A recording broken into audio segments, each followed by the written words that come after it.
All right, welcome everyone. Welcome to session 2 of the 9th massive open online course by the University of Nicosia. This is Andreas Antonopoulos, and I'm here to answer all of the questions you have. Let's do a quick shout out to the chat. Hi everyone, can you hear me okay? How's the sound? How's the video? Quick check. Oh, yes, it's working. Fantastic. Great. Let's dive right in. Session 2 is the Byzantine generals problem, and it is about the use of proof of work mining in order to solve the double spend and coordination problem known as Byzantine generals.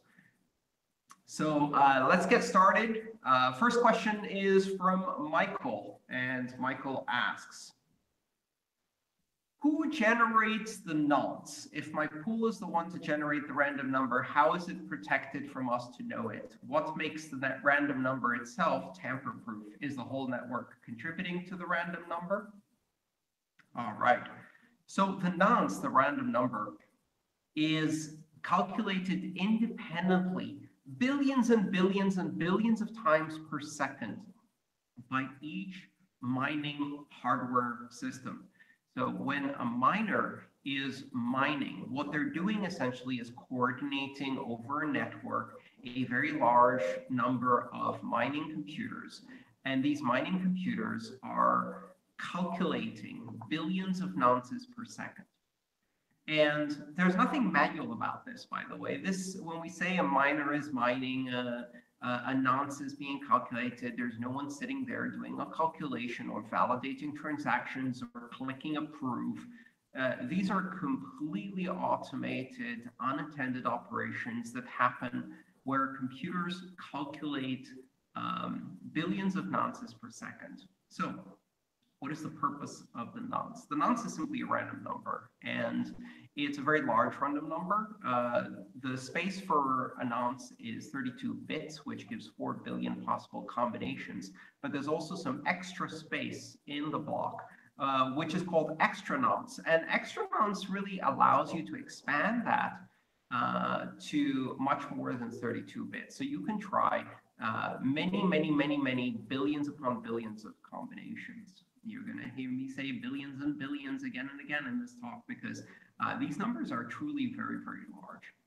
So the purpose of the nonce is to plug it in to the block header in the specific location in the block header that is for the nonce, and then calculate a new block header hash.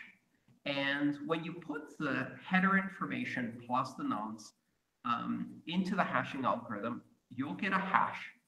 A number will pop out. It's a 256-bit number. Now that number has to start with a lot of zeros. If it doesn't, you try again with another nonce. So the only part of the header you can change is the nonce. So when the miner is mining, what they're doing is they're constructing a block. They're putting all of the transactions and the other information into the header, the timestamp, et cetera, and then once they've got that header, they plug in a nonce, any nonce, let's say the number 1, and then they calculate the header hash, and they look to see if it matches this special pattern, which is that it starts with a lot of zeros. And the chances of it starting with a 0, well, they get lower the more zeros you expect to find at the beginning of the number. But in the beginning, let's say you're looking just for 1 bit to be 0, then about half the hashes you produce will have a 0 bit in the beginning, and half the hashes will have a 1. If you want 2 zeros in the beginning, it's a 1 in 4 chance. If you want 3 zeros in the beginning, then it's a 1 in 8 chance. If you want 4 0 bits in the beginning, then it's a 1 in 16 chance. And by the time you get to the numbers we see with blocks today, we're looking at about 1 in 5 septillion chance of you having that many zeros at the beginning of the block. And how do you find a 1 in several septillion chances? Well, you try a septillion times per second.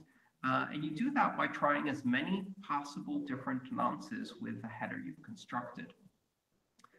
one of the miners is going to be lucky. In one of those attempts, they will find a nonce that, when fitted into the block that they've constructed as a candidate, will produce a header that has this many bits of zeros in the beginning that matches the pattern, matches the difficulty required by the network. And that is a winning block. That is a valid block.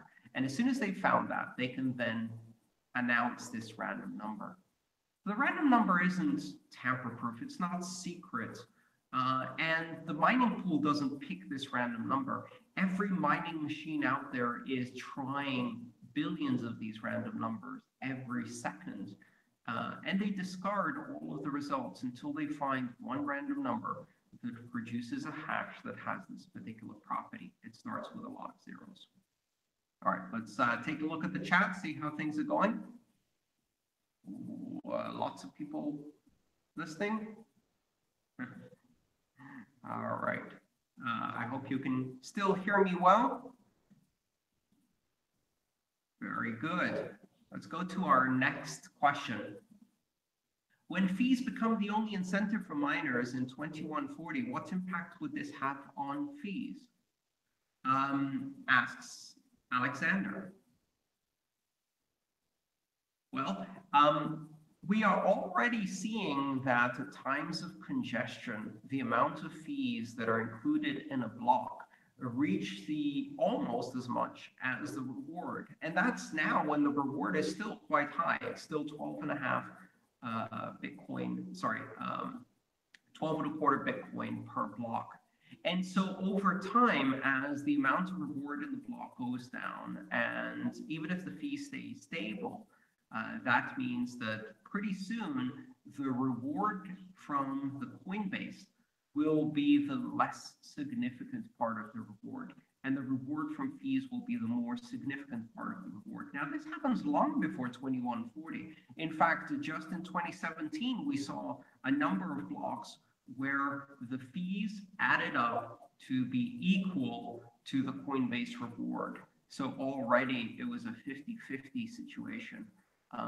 As the block reward declines, fees become a much more important part of the reward for miners. Now, hopefully, we're going to see very many changes in the way Bitcoin does scalability, and that means that we will see a lot more transactions. And if we can do a lot more transactions, then these transactions cumulatively can have a lot of fees, even though each transaction isn't that expensive. That's the general idea, that the total number of fees within a block is high because there are lots of transactions rather than because the transactions themselves are very expensive. Joseph asks, what exactly is the difference between miners and nodes? Well, nodes are any computer that participates in the protocol, and it may store a full copy of the blockchain or not, but a node is a computer that is participating in the peer-to-peer network. And nodes, usually, most nodes, validate all transactions and blocks, which means they're checking everything against the consensus rules. Miners do run nodes, but they run nodes with a special purpose. Those nodes are connected to mining equipment. They're not only validating transactions and blocks, they're also aggregating transactions in the mempool in order to produce the next block. So they're managing the queue of upcoming transactions. I run a node, and my node also has a mempool, and it knows what transactions have not yet been confirmed and awaiting confirmation. The difference is that a miner's node, every 10 minutes, will take a whole bucket load of those transactions and stuff them in a candidate block. It will prepare a candidate block by putting as many transactions as it can into that block, trying to maximize, of course, the amount of fees that it collects. And then it will try to mine that block by finding a special nonce that will produce a special pattern to match the difficulty requirements of the network. So the difference between a mining node and a node is simply that the mining node is doing a bit more than the network node. It's also mining for new blocks. All nodes validate all transactions and all blocks. Michael asks, how does the miner integrate the Coinbase transaction within the block? That's a great question. This is often confusing. After all, the Coinbase transaction includes a payment to the miner themselves. Essentially, they write a check to themselves in the block that they produce. How do they get that Coinbase transaction in there? The trick here is to realize that every miner constructs a candidate block, and every miner's candidate block has a Coinbase transaction. They put it in there, and that Coinbase transaction pays their Bitcoin address. Or if it's being produced by a mining pool, then the mining pool has a Coinbase transaction inside the candidate block, and that Coinbase transaction pays the mining pool address. And then they distribute that candidate block out to all of the miners that are participating in the mining pool.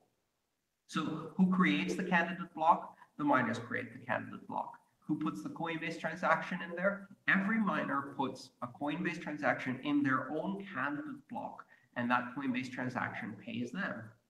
Well, if everybody puts a Coinbase transaction in their own candidate block, how do we choose between them? That's where mining comes in. So all of these candidate blocks, they're useless, they're worthless, they're not valid. And the reason they're not valid is because they do not contain valid proof of work. They do not have a nonce such that the block header hash produces a fingerprint that is within the difficulty target of the network. So they are not valid. In order to become valid blocks, they need to have that nonce. And in order to find that nonce, you have to do septillions of calculations and hashes. And once you find that nonce and you publish that block because it's valid, the rest of the network accepts it because it's valid. And as a result, the Coinbase transaction that you wrote as a miner and put into that candidate block becomes reality. And 100 blocks later becomes spendable. So you can pay for your electricity bill and make some profit. So miners write a check, they put it in a candidate block, and that candidate block is not valid until they find the proof of work that makes it valid.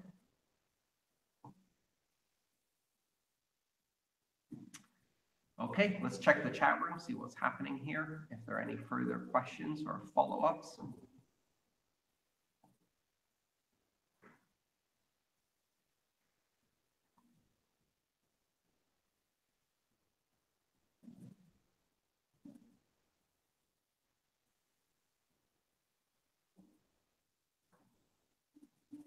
All right, quickly reading through the chat room here to find out if we have any follow-up questions.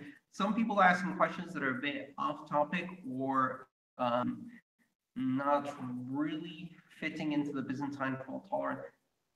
Everyone, please make your questions available in the forums in advance of the live Q&A. I will answer follow-up questions that are relevant to something I just said. But if you're just dropping new questions into the chat room, you're not going to get an answer. You have to do your homework, and that means asking a week in advance. All right, let's go back to the questions provided in advance. Susanna asks, during a 51% attack, can the miner spend his or her Bitcoins twice? What is meant that a 51% attacker can always produce a longer chain than the other miners, and then it can reverse its past transactions? So a 51% attack doesn't allow a miner to double spend. This is really, really important to realize. This is a fundamental difference. Just because there is a 51% attack, just because a miner has 51% of the hash power, does not mean that they can produce blocks that are not valid.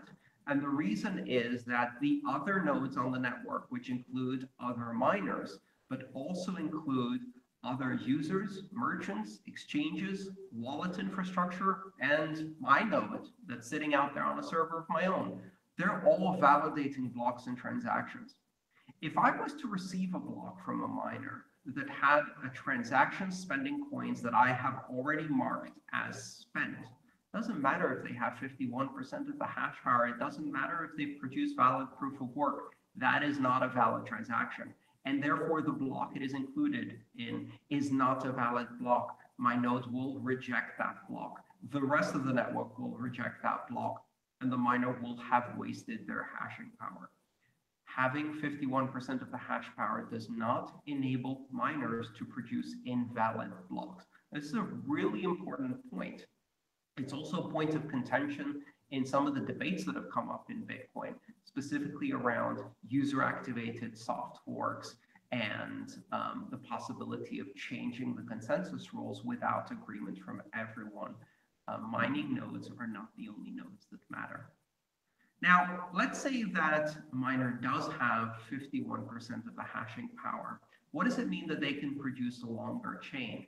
That simply means that they can find more blocks on average than any other miner or than the rest of the miners put together, which means that they can always produce the longest cumulative difficulty valid chain on the network, but it still has to be valid. So how can they benefit from this? Well, they can't double spend, but what they can do is they can rewrite a past block and produce a different variation of it that they then include in a longer chain. Now, this takes a bit more than 51%, because 51% only allows you to be ahead, well, by 1%. So if one miner has 51%, the rest of the miners have 49%. That means they can only mine 1% more blocks than everybody else. That's 1.4 blocks a day on average. Let's say you bought something from a merchant and you made a payment as a miner, you made a transaction to pay for a flat screen TV, and that merchant ships that flat screen TV after one confirmation, and then you create a chain where that block, where your payment for the flat screen TV is removed. And then you created another block building on top of that to make that the longest chain. So with just 2 blocks, you've made it the longest chain. The transaction you paid the merchant for the TV never happened, and the TV is already loaded on a truck and coming your way. Woohoo, flat screen TV for you. Of course, that's why merchants wouldn't ship the TV after one confirmation. Because in order to get 6 confirmations ahead, you would have to sustain a 51% attack for 7 days. 7 days. And in order to do that, in order to rewrite the longest chain, you'd have to take enormous risk that you didn't lose the majority of the hashing power. Certainly not worth doing for a flat screen TV. Again, it doesn't allow you to take other people's money. It doesn't allow you to double spend money. It simply allows you to remove transactions that happened in the past. And you can do that effectively by undoing a payment of your own so as to steal money. But it takes quite a bit of work. And it's why in situations where merchants are receiving payments for something, or when an exchange wants to accept a withdrawal on a trade, they wait 6 confirmations because that massively reduces the risk of an attack on the network. It takes significantly more resources to pull off that kind of attack. Leonard asks, can you explain the mining process in detail? When are hashes calculated? How is the selection of transactions in the mempool? Does the client software automatically confirm correct blocks, etc.?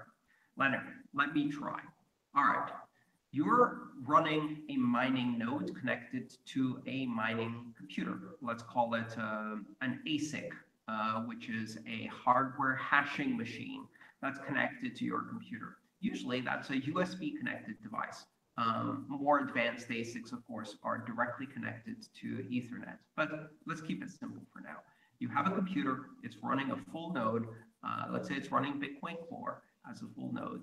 It's connected to the peer-to-peer network, and it's receiving transactions and blocks as they're happening. It also has this mining ASIC connected to it over USB, and it can send it a candidate block and say, go hash this and find a nonce that makes it valid. Calculate the proof of work for me.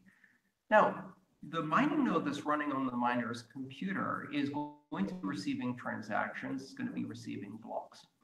It will wait until it receives a valid block, meaning that somebody else won the competition. Somebody else managed to mine a block. As soon as it has a valid block that it's received, there's some nuance there, but let's say it just received the block. Let's call it block 10. It's just received block 10.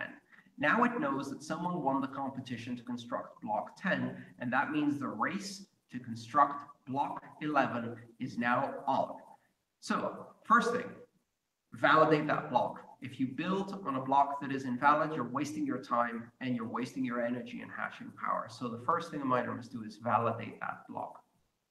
Then construct a new candidate block. So the mining computer, the laptop that is running, let's say, the mining software and the node software, will construct a candidate block. That means it will construct at first an empty block, which contains a block header. In that block header, it will have the hash of the previous block. So block 10 that just finished, that hash goes in my new candidate block because that's the parent. Great, put a timestamp in there. And now we've got the basis of a candidate block ready. Now it doesn't have any transactions in it.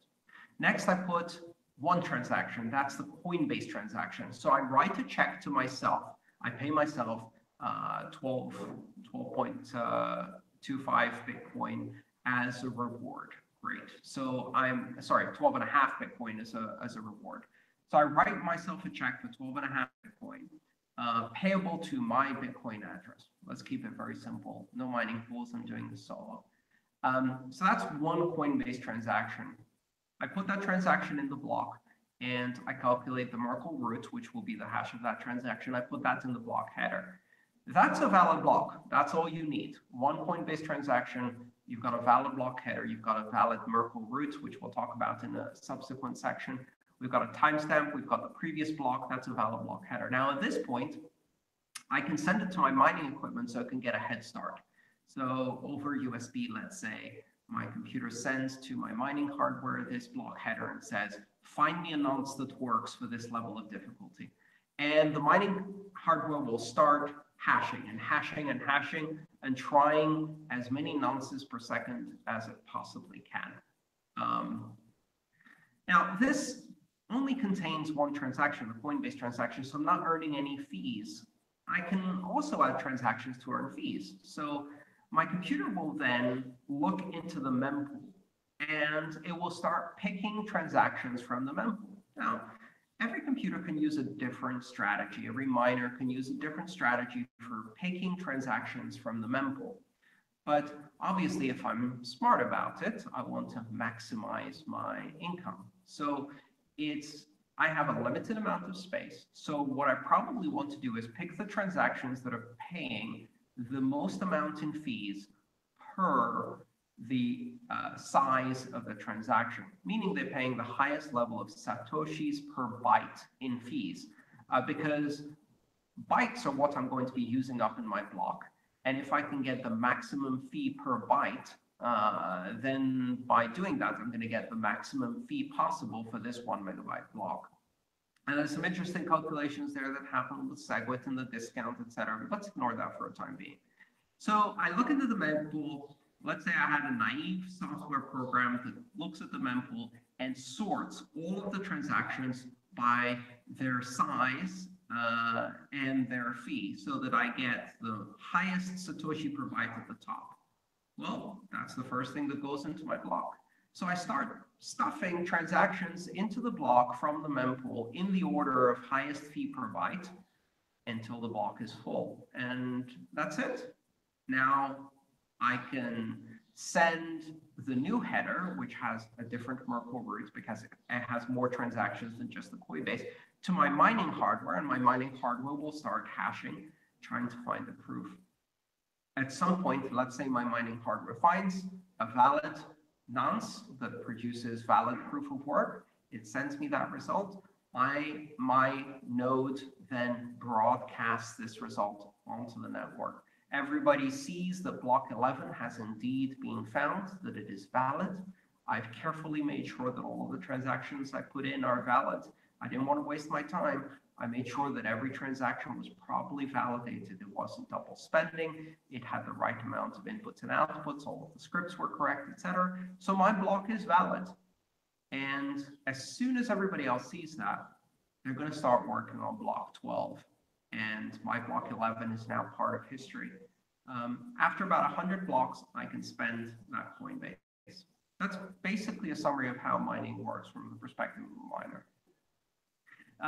One little subtle detail there, you may have noticed that as soon as I had a valid block with just a Coinbase transaction, I didn't wait to start putting transactions in it. I sent that empty block with just the Coinbase to my mining hardware and had it mine while I was picking transactions from the mempool. While the node was picking and validating transactions from the mempool, it was already mining an empty block. And there's a reason for that, because it might take me 4, 5, 6 seconds to validate the transactions that I want to put into the block and to validate that the previous block and all of its transactions were correct. During that time, there's no reason to have my mining hardware sitting there doing nothing. Those 4 or 5 seconds could be enough time for it to accidentally find a nonce that's valid and do proof of work. So we want to have the mining hardware working all the time, which is why you sometimes see empty blocks on Bitcoin. They pop up every now and then. You'll see a block that just has a Coinbase transaction. Usually it comes right after, very shortly after a block was found. So you'll see 2 in a row and the second one will be empty. That's exactly why that happens.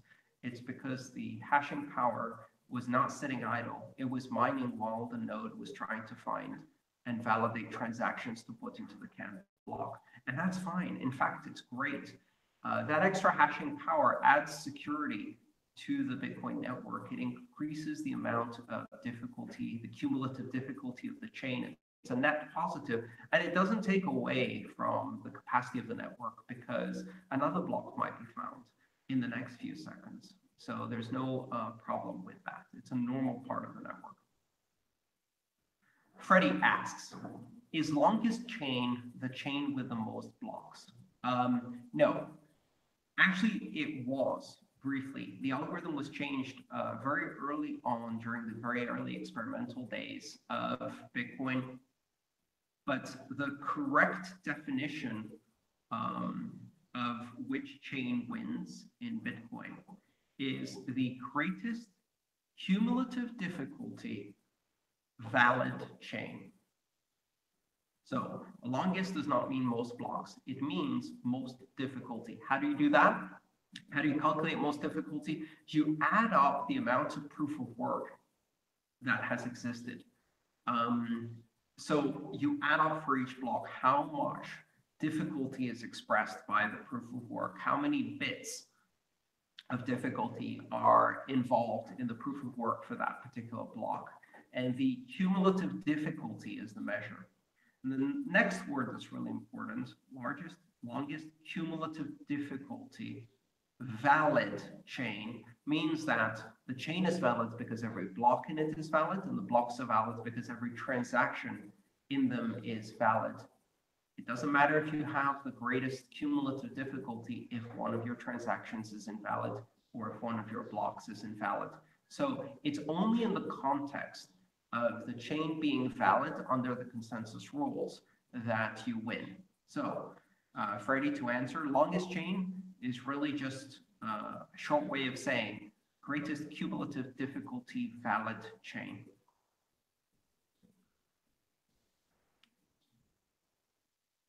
Fabiano asks, does the block need to be finished for the validation of all of its transactions? Not quite sure what this question is, but I think I understand what you're going with. No, it doesn't, meaning that when a miner receives a block from someone else, they don't immediately validate it. They start building a new candidate block with no transactions in it and start mining immediately. Then they validate it while their mining equipment is already working. because the chances that it got to them, propagated to them over the peer-to-peer network without being valid are pretty slim. Every node in the path had to validate that block. They're going to validate the basics of proof of work difficulty in the header, but they're not going to validate every transaction in that block unless they've already validated it in the mempool. So as a shortcut, this is called light mining or SPV mining, if you like, and it's basically mining without validation. It has some downsides, but also it's likely that miners do it anyway, certainly for the 5 or 6 seconds it takes to fully validate the block and all of its transactions. For that time, they start mining immediately without validating on the previous block. Fabiana also asks, why should I run a full node if I am not a miner? Fabiana, the answer is really simple. You should run a full node if you want to be able to answer the question, did I get paid? And there's 2 ways to answer that question. And one way, the naive way, is, does blockchain info think I got paid?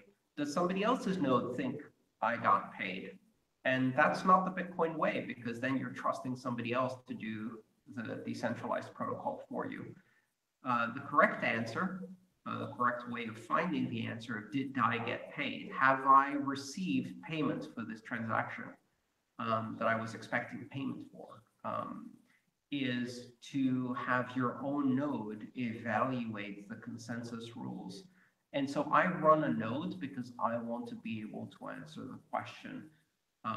Somebody just said they sent me Bitcoin, for example, to pay me for going to a conference.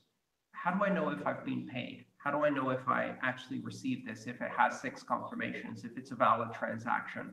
Do I ask and trust somebody else? No, I run my own node. I do my own node does its own calculations, and it answers that question for me authoritatively. So authoritative validation and independent validation of transactions is why you run your own node.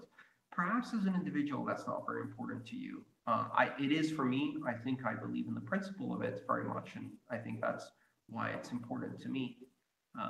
But certainly, if you're running a merchant service, if you're running an exchange, if you're running anything else, you can't possibly trust somebody else's infrastructure to tell you if you have been paid perhaps hundreds of thousands or millions of dollars worth of Bitcoin or not.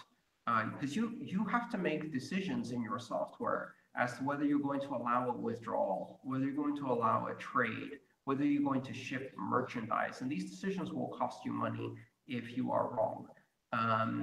And perhaps the person you are trusting is the one that wants to steal money from you. So they will pretend that you have been paid when in fact you haven't. That's exactly why you would run your own node. All right, let me quickly check and make sure everybody can hear me okay. How are we doing with the questions on the chat room?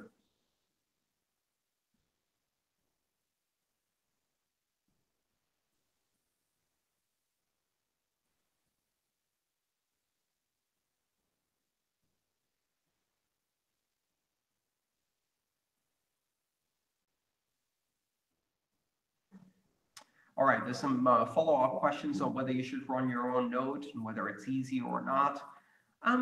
It depends on your technical level. I think it's relatively easy. You download the software, you run the software. You can run it on a laptop. Keep in mind, you're looking at about 200 gigabytes worth of disk space in order to store a full blockchain. You can reduce the amount of data you store on disk with a process called pruning. So you run a limited archive node. You should also expect that you're going to have quite a bit of data traffic. So you should be careful if your internet service provider has a connection that is capped, or if you have a bandwidth cap, that may give you some trouble. But you can also tune your node to reduce the amount of bandwidth it uses. And yes, running the node helps the network, especially if you're running the node on the computers you control, on your own facility or premises in your home, in your office, in your own data center, not as compared, for example, to running it on a virtual private server or an Amazon cloud.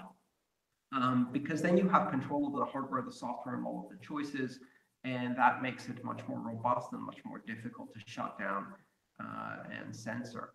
So running your own node does help the network. It helps the network by giving other nodes the facility to bootstrap, by giving them data so that they can create their own copy of the blockchain, by helping propagate transactions both to full nodes as well as to lightweight nodes, and by providing one more independent party that is carefully deciding on the consensus rules to follow, validating those consensus rules, and keeping everybody else in check.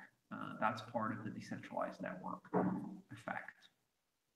You can run it on our simple platform. A Raspberry Pi with an external USB hard drive can comfortably run a Bitcoin node. In fact, it's a nice platform to play with, and people have fun learning basic Unix command line and things like that by running a full node on a Raspberry Pi. You probably want to get one of the versions of Raspberry Pi that has a bit more RAM, and you will most definitely need an external USB drive. Don't try to do this on an SD card. It will be very expensive to provide an SD card that big. What are the uploads and download requirements to an internet connection to be able to be okay with the Bitcoin node? Well, if you think about it, you're looking at each block at the moment on Bitcoin is, let's say, about 1.5 meg, including the segregated witness information. 1.5 meg of transactions. You're going to receive every one of those transactions first, then you're going to receive a copy of the block and validate them, and you're going to send every one of those transactions out to at least one, but more likely 2 or 3 other nodes that are adjacent to you. So that means you're looking at downloading 1.5 to 3 megabytes every 10 minutes and uploading 3 to 10 megabytes every 10 minutes. Add that up over a day, add that up over a month. That's approximately what it's going to cost you in terms of data capacity to run a node. Now, you can actually put restrictions on your node to limit some of that data flow, but again, that's up to you.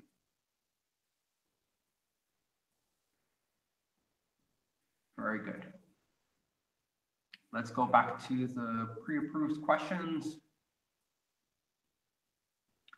Arpit asks, what is the expected pattern which the hash is reviewed against to determine a valid block?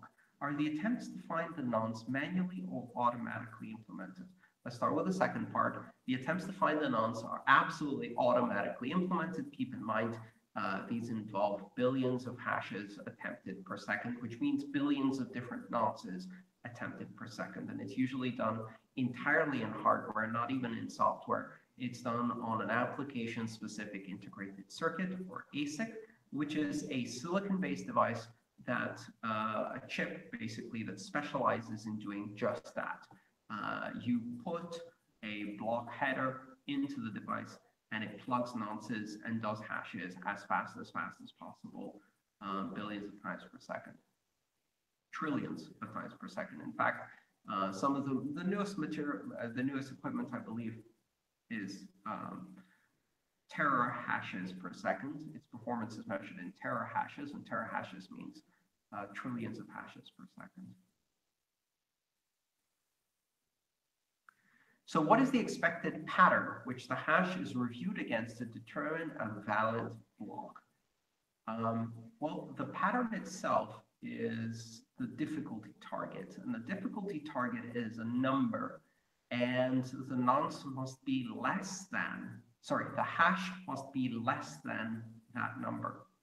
So rather than thinking of it as a pattern, think of it as a number. If you take a hash, 256 bits, it will look like a pattern with a lot of zeros in the beginning. That just means that it's a number that is smaller than another number.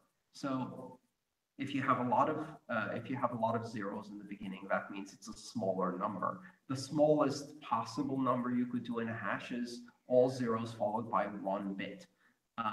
That would be the greatest difficulty. And obviously, if all of the bits are 1, that's the easiest one to find because everything is smaller than that. The difficulty is somewhere in between that range. It is a number that has all 0 bits in the beginning and 1 bit that is 1. And that means that your hash has to be smaller than that number. When the difficulty target gets lower, finding a number that is smaller is more difficult. When the difficulty target gets higher, finding a number that is smaller is easier. Think of it like a limbo bar. As the limbo bar gets lower, it gets harder and harder to squeeze underneath it. And again, that's the general idea here with the difficulty target.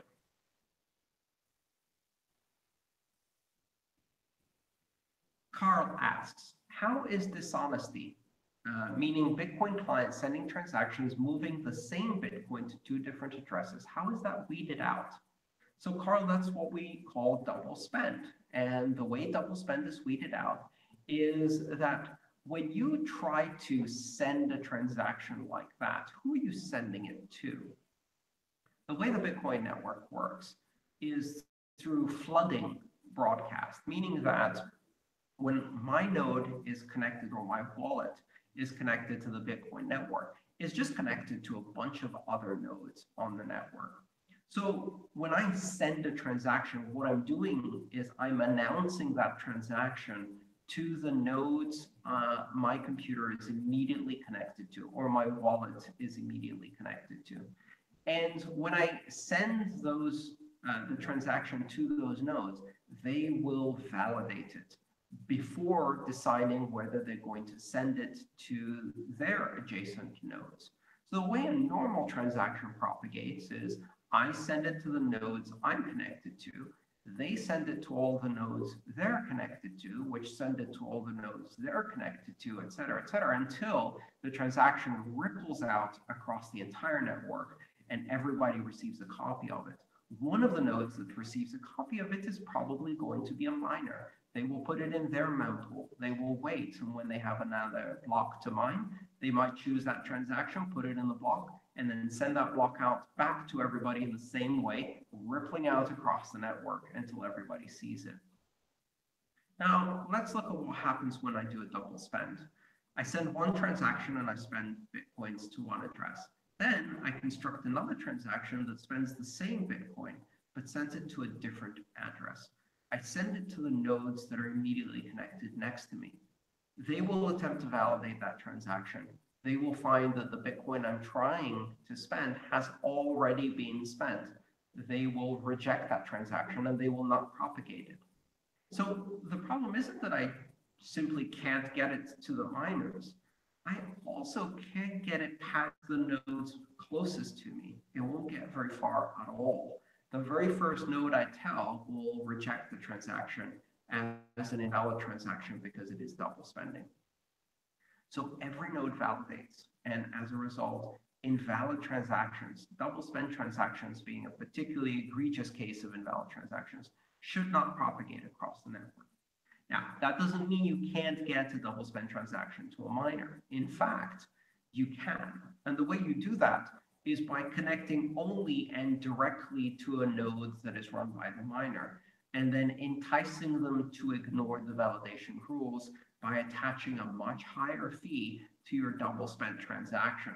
And they might go out and try to include it in a block. They won't do it if the first transaction has already been included, but they might replace the transaction they have in their mempool with the second transaction if neither of them has been mined yet. So that's really a double spend before any confirmations, meaning that zero confirmation transactions can be double spent. All you have to do is entice the miner to take the transaction with the greatest fee from their mempool and ignore the one that has a lower fee that you broadcast earlier. But that only works until one of the transactions is mined. And once it's mined, no miner is going to accept a double spend of that transaction, because they know that if they do that, their block will be invalid and their time will be wasted.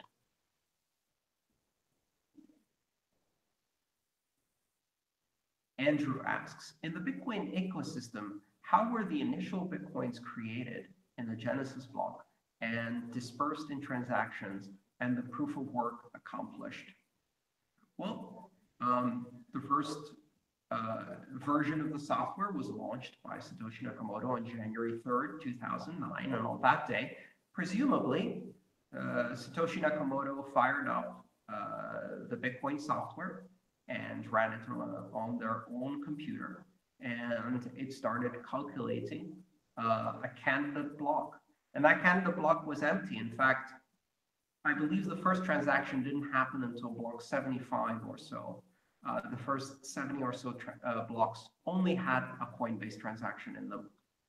Of course, it only had a Coinbase transaction. There was no Bitcoin to spend. Every transaction refers to the previous output. And at that point, there were no previous outputs. So the first block necessarily could only have a Coinbase transaction. Soon after, in the first year or so, I believe a limitation was placed so that you couldn't spend the Coinbase transaction until at least several blocks had elapsed. The current standard is 100 blocks. I'm not quite sure when that rule was added. But even the Coinbase from the first block was not immediately spendable. So the second block was also empty, and it only had a Coinbase transaction. And the third block was also empty. It only had a Coinbase transaction, et cetera, et cetera. And all of these Coinbase transactions paid the Bitcoin address, or presumably Satoshi Nakamoto. By the way, none of those have ever been spent. In fact, it would be quite a historic event and a big news item if any of those coins were spent, because that would indicate that Satoshi Nakamoto was spending their initial coins. Of course, we don't know that Satoshi Nakamoto mined the first blocks. Maybe they gave the software to a friend and a friend was running it. Maybe Satoshi Nakamoto was more than one person. Maybe lots of different people were collaborating in running that early network. None of that is known. We do know that others were invited to participate, and several other individuals did participate in both mining and transactions in the first 100 blocks or so. Pardon me.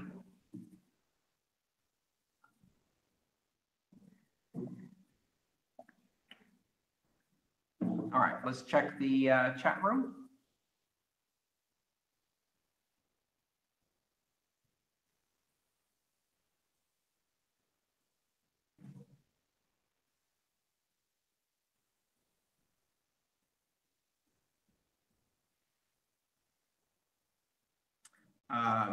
We've got a quick follow-up question.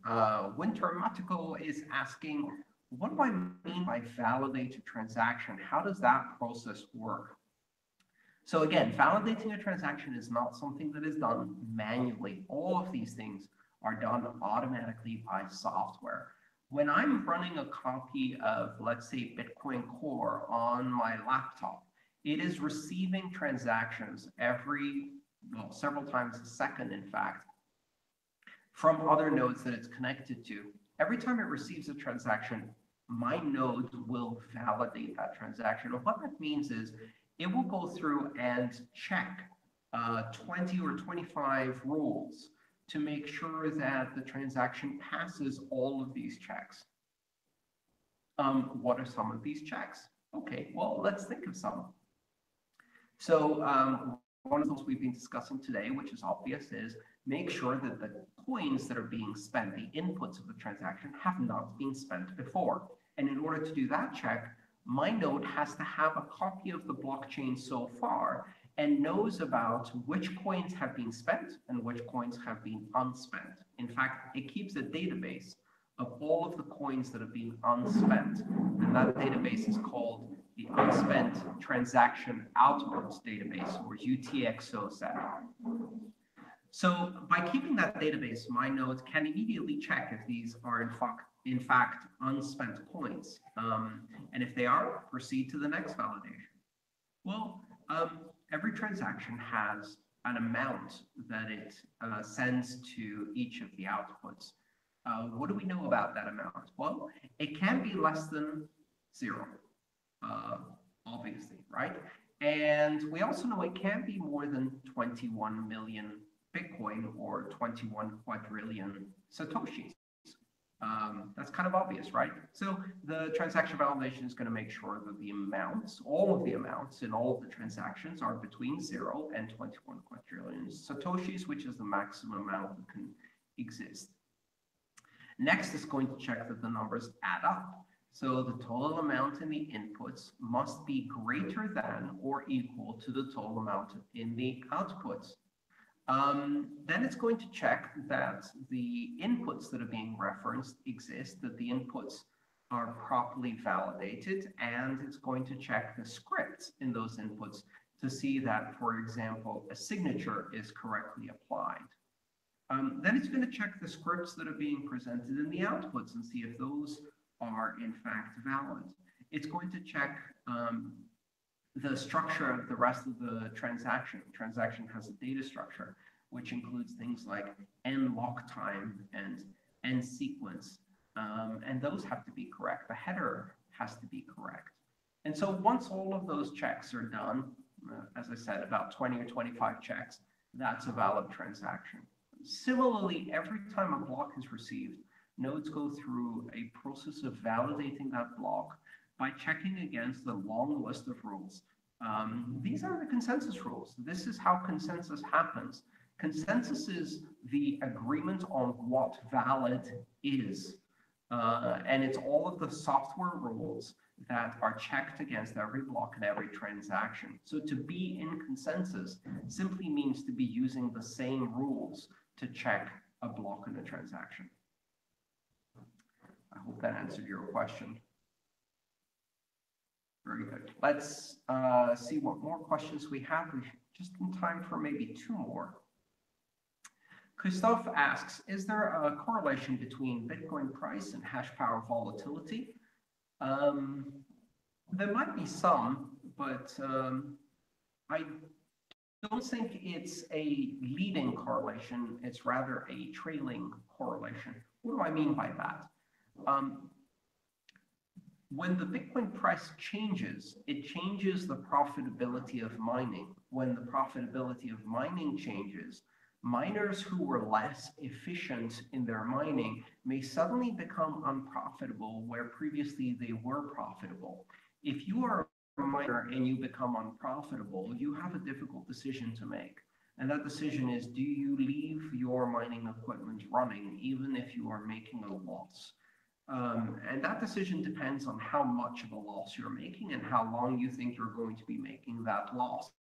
But if you see an environment in which the difficulty keeps increasing, miners are eventually going to find themselves unprofitable with their current equipment, their current operational efficiencies, the current electricity price they're paying. And when that happens, they turn off those miners. So when the price goes down, it becomes unprofitable to mine for a certain category of miners. And those least profitable turn off their mining equipment, which causes a drop in the hashing power, maybe. Meanwhile, there's more miners turning on new equipment, so sometimes that's not directly obvious. And let's say that the mining power does drop. If the mining power drops, then in about 2 weeks after that, on average every 2 weeks after 2016 blocks, a difficulty recalculation will happen. Maybe it will become easier to mine. Maybe under the new lower difficulty and the current Bitcoin price, it's now profitable again for that miner to turn back on their machines. Again, these are difficult calculations, but the bottom line is that the price leads the volatility because the decisions about whether it's profitable or not to mine are made based on the current price. The operating costs, the electricity costs, the equipment costs, the operating overheads, all of those are mostly fixed. The main thing that affects profitability then and that changes is price, followed by the fluctuations in difficulty. Christoph also asks, is 2016 block still an optimal adjustment frequency considering the current volatility, or should it be more frequent? This is an ongoing debate. which a lot of developers in the Bitcoin community have from time to time. There have been many different suggestions for changing the difficulty retargeting algorithm and making it perhaps a bit more nimble. There are some disadvantages to making it more frequent, because then it can get a sort of whiplash effect where short-term fluctuations affect the difficulty, which cause more short-term fluctuations, which can actually increase volatility. By doing it every 2 weeks, that actually results in reducing volatility because it acts as a damper. Some developers have suggested various more sophisticated algorithms than simply a moving average. For example, using some kind of proportionate integrated derivative controller, PID controller, a feedback mechanism, using a different window for a moving average, a bit like the way cruise control works on your car. And there are advantages and disadvantages to every different proposal. None of them have progressed. Keep in mind, a change like that would be a hard fork. It would require changing all of the software in the ecosystem in order to remain in consensus. It would require massive coordination. And it's the kind of thing that might be considered if there was, together with other changes, a change in the format of the block header, for example, in order to do some other big upgrade as a hard fork. Some of the recommendations for hard fork planning include a difficulty adjustment algorithm change.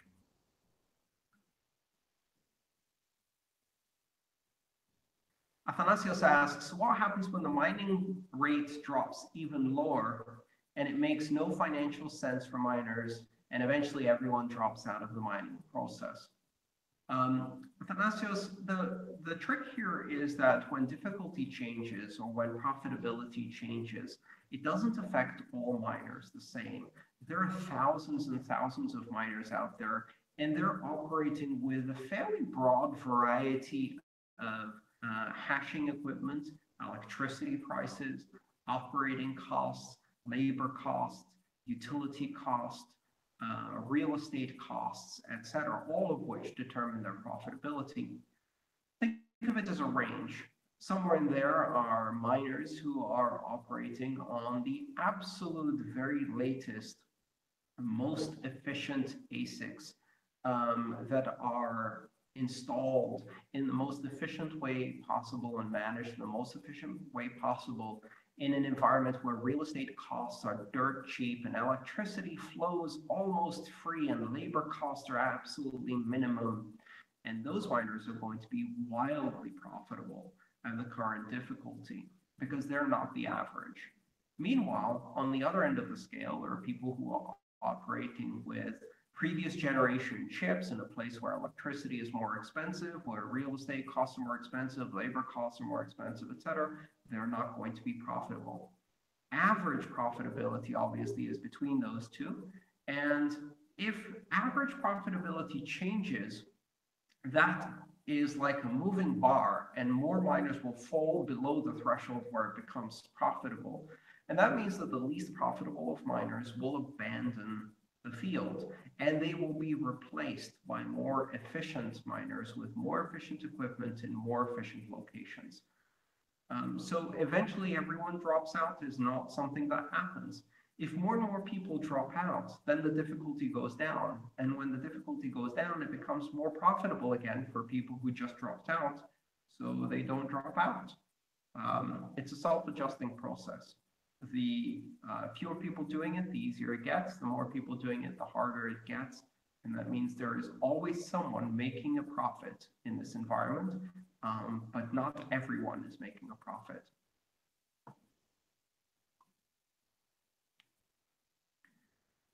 Jeremy asks, how can the distribution of hash power amongst miners in the Bitcoin network be identified, for example, by looking at statistics on sites like blockchain info/pools? How reliably can we know this information?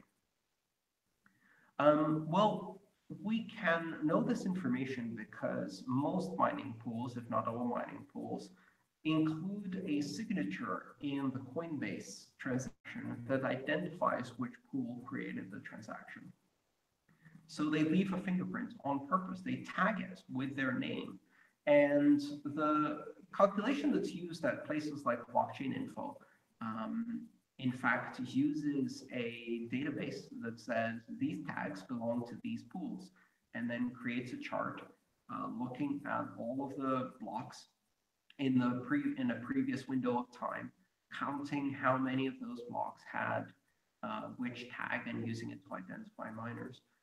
When I was at Blockchain Info, in fact, I was involved in open sourcing that part of the database, which was exported as a GitHub repository. It's a JSON database, JavaScript object notation database that is simply a tag and the name of a mining pool. And people can update that to indicate new mining pools. And anything that's not identified falls into that one slice of the pie that you might notice that is called unknown. How reliable? Well, theoretically, at least, it's possible that miners may be mistagging the Coinbase. So it's voluntary information. They may be lying. A miner could put into the Coinbase the name of another mining pool to make them appear as to have more hashing power and to hide in the shadows. There's no way of validating that. So you have to take that information with a pinch of salt. If the top 3 Bitcoin mining pools were to merge, asks Jeremy again, they would control 54%. Why hasn't it happened? Because if they did merge, Jeremy, and they did control 54%, the people participating in them would be rightly spooked and would leave them. And at that point, they would no longer control 54%. In fact, it may be that the top 3 miners have a lot more common interests than you might think, but they would rather operate under different names so as not to even create the impression of having more than 50%. We saw in the early days, and if you read back about ghash.io, you're going to see some stories about that, where one miner got close to 50%, or rather one mining pool got close to 50%. And as a result, the participants in that mining pool started abandoning the pool out of fear that it might take advantage and do a 51% attack. Even if a mining pool or certain business interests that control mining pools effectively control more than 50% of the network, they certainly don't want anyone to know that because there'll be repercussions and people will move their hashing power in order to reduce that, or certainly expressing a lot of concern over that. There's a big difference between having hash power that exceeds 50% and doing something with that hash power. Having the power or perceived power and exercising that power. In many aspects in the Bitcoin consensus system, the power exists as long as it is not exercised. And the moment someone tries to exercise it, it will evaporate. Well, with that, I think we've answered plenty of questions and we've now run out of time. I look forward to seeing you next Friday for session 3 of the massive open online course, the University of Nicosia's master's degree in digital currencies. Thanks so much for participating. Ask some questions in the forums. I'm looking forward to continuing the conversation, and enjoy your weekend.